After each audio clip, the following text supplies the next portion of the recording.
Shalom, shalom and welcome.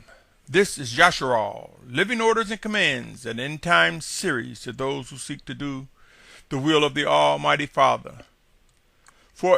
If deep within your mind, body and soul, you desire to discover what is indeed righteous, what is indeed set apart, what is indeed true, I am compelled to believe with all my mind, body, and soul that you will discover Yahuwah, the Almighty Creator. You will discover His true name, and you will come to discover that Yahushua Messiah is indeed Yahuwah manifest in the flesh, in the person, in the man, Yahusha.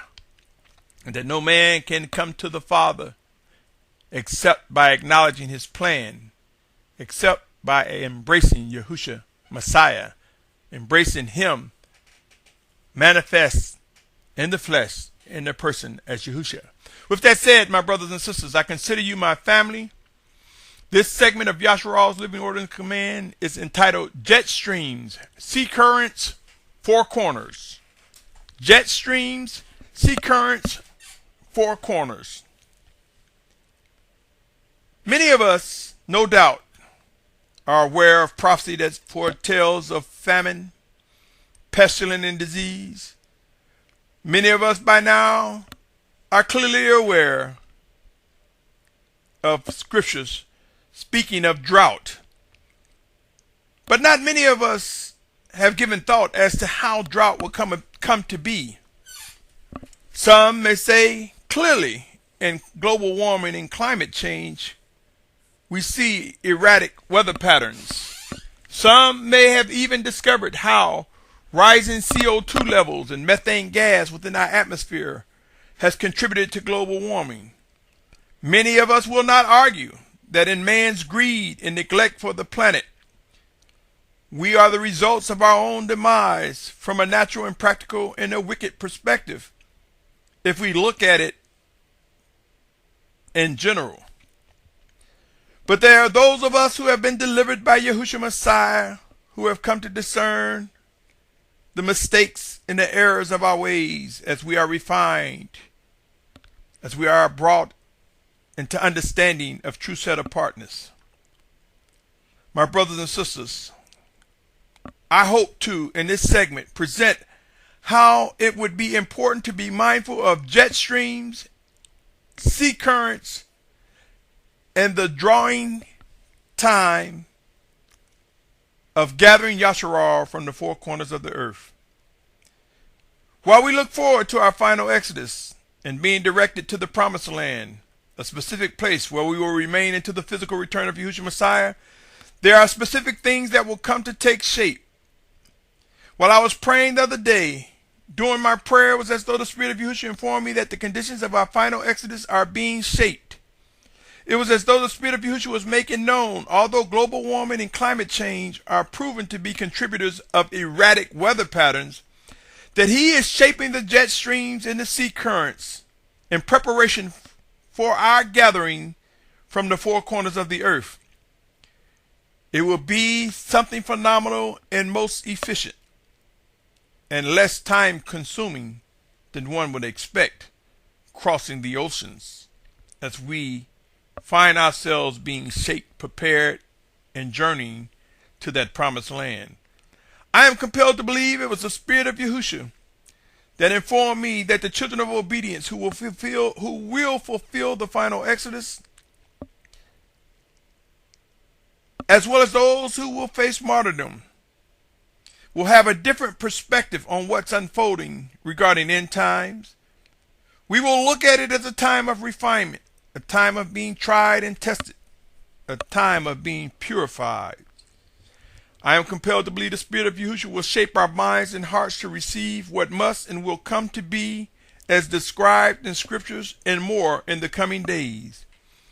I am aware not all of us will come to receive nor understand the living orders and commands going forward, let alone be able to discern why conditions will be shaped for the benefit of Yasharal.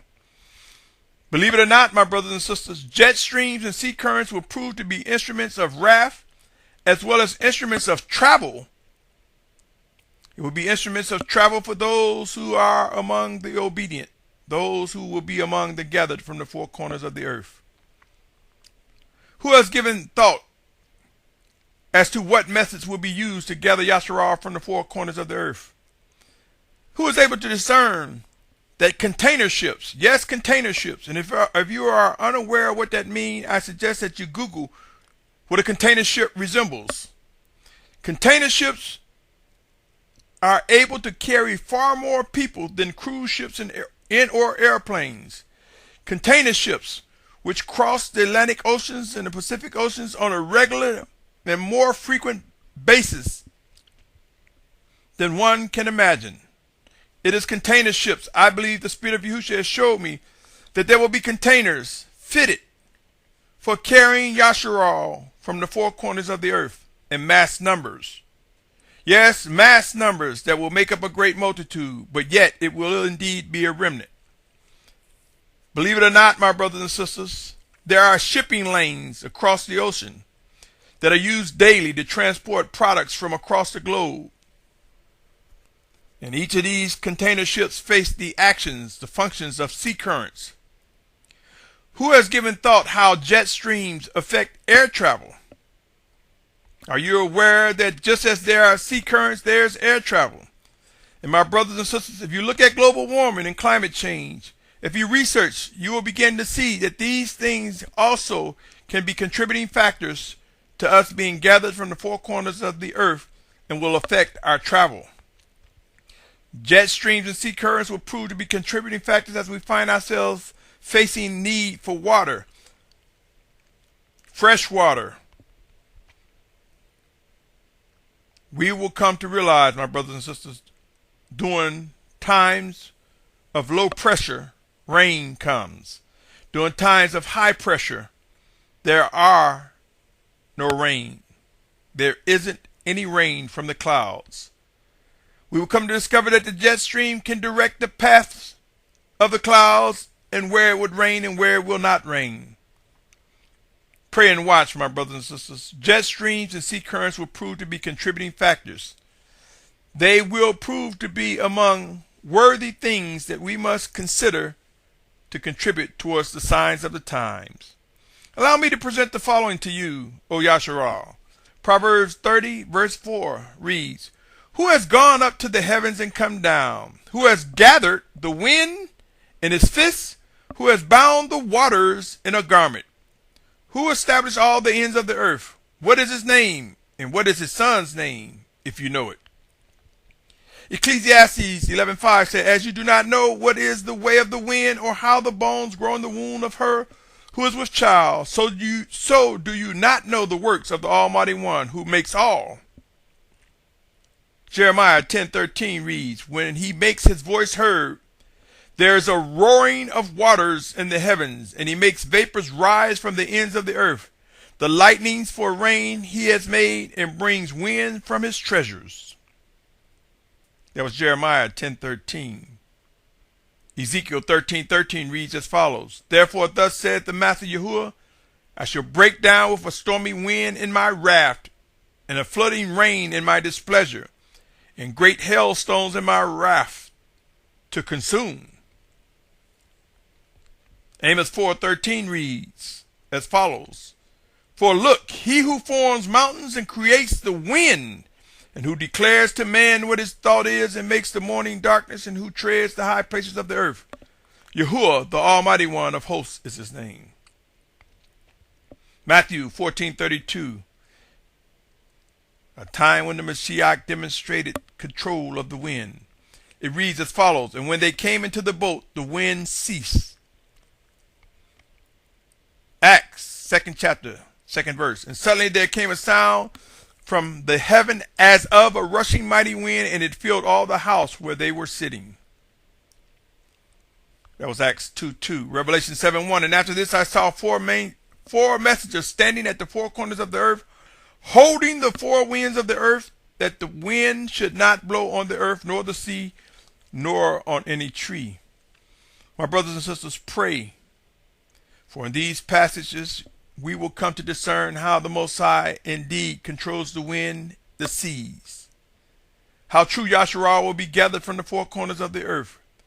We will witness times where the hand of the Most High Father will make still the jet streams, and sea currents will be calmed. We will come to recognize when it would be in our favor as the jet streams and sea currents move us towards that final place that has been designated, that has been promised to us, O Yasharal. And we will find times when the jet streams and sea currents will become fierce against those who would fight against the set-apart children of obedience. Prepare to discover and understand why it is important to be mindful of the jet streams and the sea currents as end-time prophecies are fulfilled. I recently read an article that stated how an airplane made record time crossing the Atlantic Ocean going eastward from New York to Europe as it got caught up in a rapid easterly jet stream. In that same article, it stated how there were 5 flights that had to refuel in mid-flight due to fuel consumption, trying to fight against the eastward wind as they journey westward, the opposite of the jet streams. I realize for many of you this is not important until you are on a boat or a plane trying to escape the wrath of the Almighty Father. Then it will become extremely important to you that you make it to a safe place quickly. Matthew 24:30 says, "And the sign of the Son of Adam shall appear in the heaven, and then all the tribes of the earth shall mourn, and they shall see the Son of Adam coming on the clouds of the heaven with power and much esteem." Revelation 12:1 say, "And a great sign was seen in the heaven, a woman clad with the sun, with the moon under her feet, and on her head a crown of 12 stars. Revelation 12:3, "And another sign was seen in the heavens, and see a great fiery red dragon having 7 heads and 10 horns, and 7 crowns on his heads." Revelation 15:1, "And I saw another sign in the heaven, great and marvelous, 7 messengers having the 7 last plagues, for wrath of the Almighty One was ended in them." Whether you realize it or not, my brothers and sisters, we are not to chase after signs, but we are to be mindful of the signs of the times, and signs do indeed exist. And I submit to you, the change of the jet streams and the change of the sea currents will prove to represent signs of the times, signs for preparing an awakening nation for travel across the 4 corners of the earth, across the vast oceans that are before us. Pray and watch, my brothers and sisters. The Most High is preparing and shaping the conditions necessary for our final exodus. 1 Thessalonians 5:1-5 reads, "Now, brothers, as the times and seasons you do not need to be written to, for you yourselves know very well that the day of Yahuwah comes as a thief in the night. For when they say peace and safety, then suddenly destruction comes upon them as labor pains upon a pregnant woman, and they will not escape. But you, brothers, are not in darkness, so that this day should overtake you as a thief. For you are the sons of light and sons of the day. We are not of the night nor of darkness." Luke 11:35 says, "See to it, therefore, that the light which is in you is not darkness." John 8:12 says, "Therefore Yahushua spoke to them again, saying, I am the light of the world. He who follows me shall by no means walk in darkness, but possess the light of life." My brothers and sisters, the days of old foretell of many signs regarding responding to the Most High Father and what to expect. Scriptures provide us with instructions to be mindful of the signs of the times. Who has taken a moment to ask themselves why it is necessary to recognize jet streams and sea currents as signs of the times? Who has come to discern that they will be shaped and directed and calmed as Yasharal becomes gathered from the 4 corners of the earth? I submit to you there many things will be revealed in the coming days. And whether you can receive it or not, our traveling arrangements have been made and will surprise many of us. We will be humbled. We will adjust and we will adapt. I will pause here and invite you to stay tuned for part 2 of this multi-segment entitled Jet Streams, Sea Currents, Four Corners. Stay tuned for part 2, my brothers and sisters. Shalom. Shalom. Shalom.